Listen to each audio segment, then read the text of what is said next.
ിലേക്ക് ജയിലിൽ കഴിയവേ അഭിഭാഷകരെ കാണാൻ കൂടുതൽ സമയം അനുവദിക്കണമെന്ന അരവിന്ദ് കെജ്രിവാളിന്റെ ഹർജി റൌസ് അവന്യൂ കോടതി തള്ളി.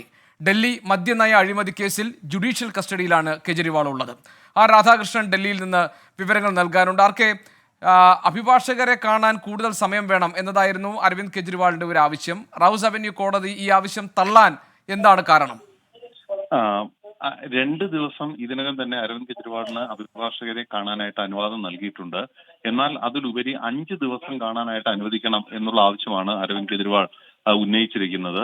ജയിൽ ചട്ടങ്ങളിൽ ഏതെങ്കിലും മാറ്റം വരുത്താൻ കോടതിക്ക് സാധിക്കില്ല. അഥവാ മുഖ്യമന്ത്രിയാണ് എന്ന പരിഗണന നൽകി മറ്റേതെങ്കിലും വിധത്തിൽ ഒരു പ്രത്യേക നിലപാട് സ്വീകരിക്കാൻ കോടതിക്ക് സാധിക്കില്ല എന്നാണ് കോടതി വ്യക്തമാക്കിയിരിക്കുന്നത്. അതുകൊണ്ട് തന്നെ ഈ 2 ദിവസം എന്നുള്ള പരിധി അത് തുടരും. 5 ദിവസം അദ്ദേഹത്തിന് കാണാനായിട്ടുള്ള അപേക്ഷ തള്ളുകയാണെന്നും കോടതി വ്യക്തമാക്കി.